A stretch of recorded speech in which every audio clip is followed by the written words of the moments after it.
Hey everybody, it's Jason Blaha here, and today I want to chat with you guys a little bit about this whole myth of metabolic damage, starvation mode, all this stuff. So let me put on my +5 hat of weaponsmithing, work on skilling up my crafting a little bit, and let's talk about this. And I was reading through a study, like a big review, and actually I actually know one of the people involved in it, at least online.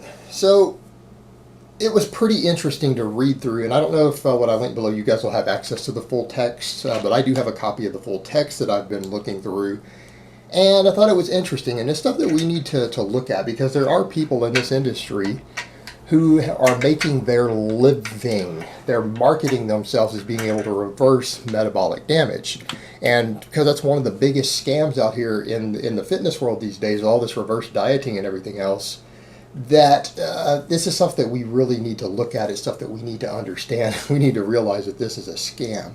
And when you start looking through some of the scientific literature and the reviews, what we start to find is that over time, yes, your energy intake adjusts, or your energy output does adjust based upon your energy intake. Meaning, if you undergo severe caloric restriction for extended periods of time, guess what happens? Guess what happens? Your resting metabolic rate does go down. And it isn't always in proportion to changes in lean body mass, fat-free mass, total body weight, things like that. And conversely, when you're bulking, your energy needs tend to go up, and it's not always in proportion. That's stuff I've talked about a lot with people in the past who are bulking, for example, that you're going to have to continually raise your calories, particularly if you're training and lifting, because not only is there the training end of it, the extra muscle mass, the extra energy expended during your training, because as you're gaining muscle, your metabolic rate goes up. As you are gaining muscle, also you're going to need to continually increase the workload, and your calories are going to go up. In other words, you're going to burn a hell of a lot more calories squatting 315 for your work sets than you were when you were squatting 135 for your work sets. And you're going to have a lot more muscle. You're going to have a lot larger EPOC after your training. But there's also the caloric surplus that you're usually doing with it. You will start hitting stalls in it to where you sometimes have to keep increasing your calories a couple hundred a day. And you might have to do it multiple times over the course of a year or two. So in other words, your maintenance calories might be 2,800 at one point, and they might end up being 4,000 eventually.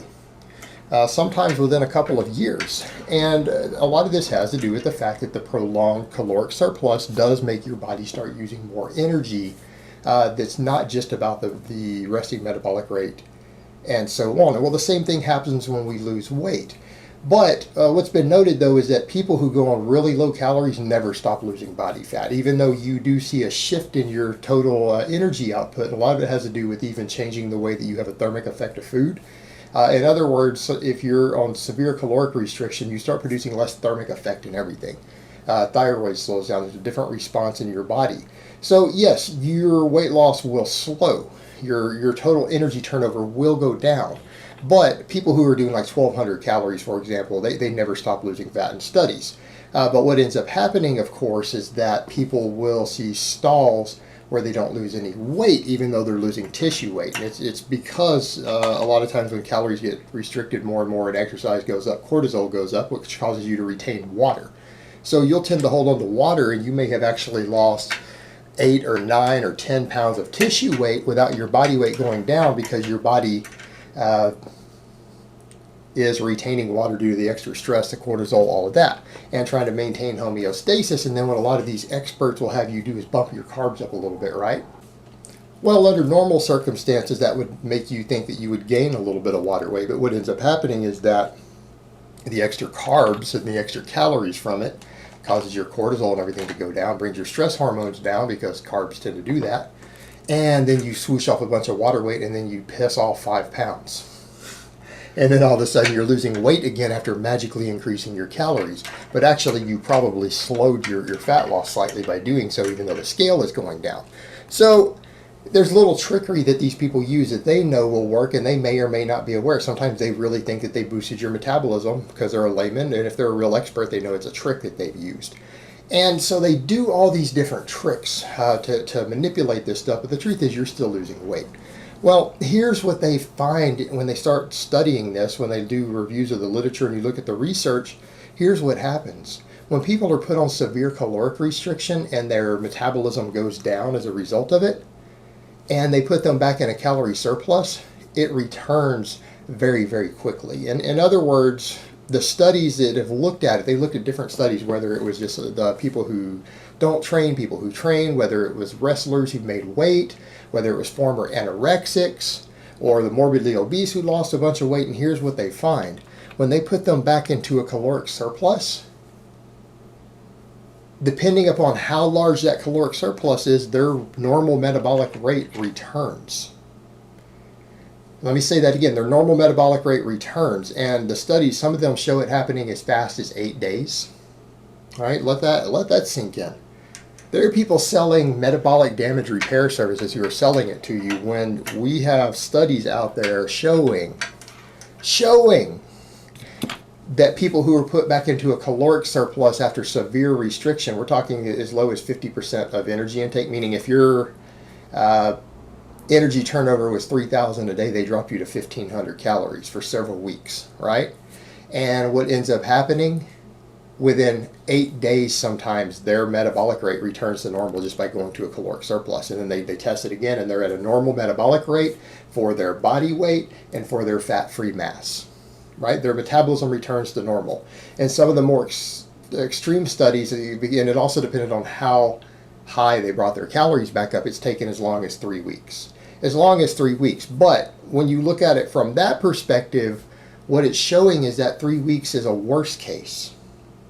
3 weeks is a worst case. And I mean, I've heard experts out there who do coach people who don't believe in all this severe reverse dieting, who say things like, look, it shouldn't take you more than 2 to 3 weeks. And they're right. It shouldn't take more than 2 to 3 weeks to reverse your metabolic damage, right? Whatever they're calling metabolic damage. Your slowed metabolism shouldn't take more than 2 to 3 weeks.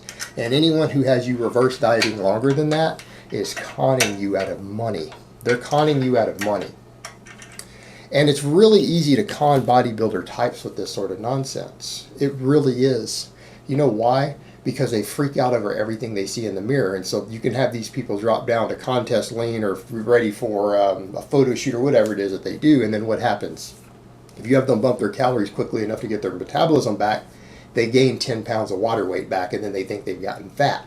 When the reality is they haven't. They might have only gained, if you have them go back quickly, they might have only gained half a pound of fat or 1 pound of fat. So they might have actually gone from 7% body fat to 7.5%. But because they've gained all that water weight and the scale goes up, and because you have so much body image dysmorphia in that community, they freak out. And that creates a problem. But the truth is, the people's metabolism actually returns quickly. And I think at least one of the studies that they reviewed in there was done on anorexics. There's your ultimate starvation mode.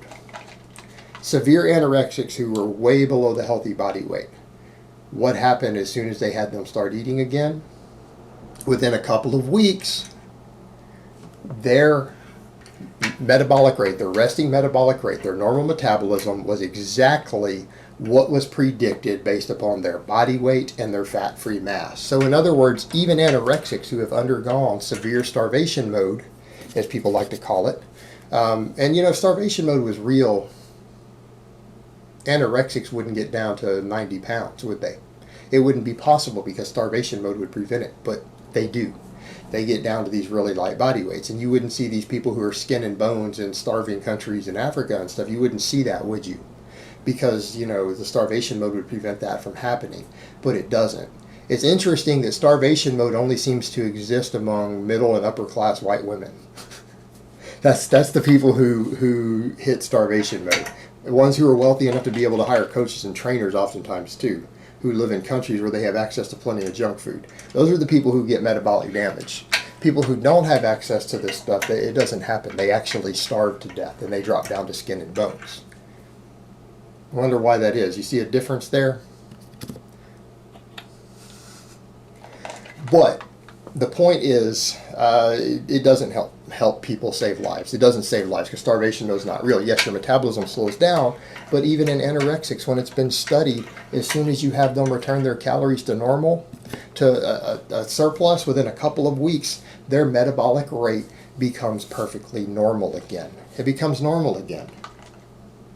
So in light of that, when you look at it from that perspective, the people who are standing there telling you, oh, you need these long reverse dieting, that metabolic damage is real, when in reality all you have to do is go off of your diet and go back to maintenance or a small surplus for 2 weeks.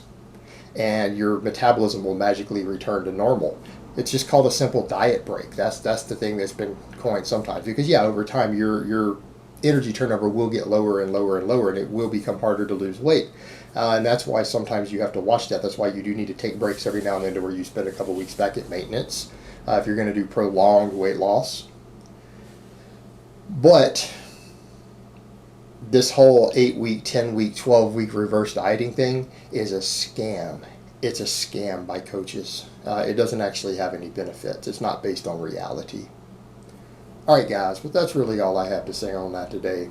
I hope it's been informative, and I will talk to you guys next time.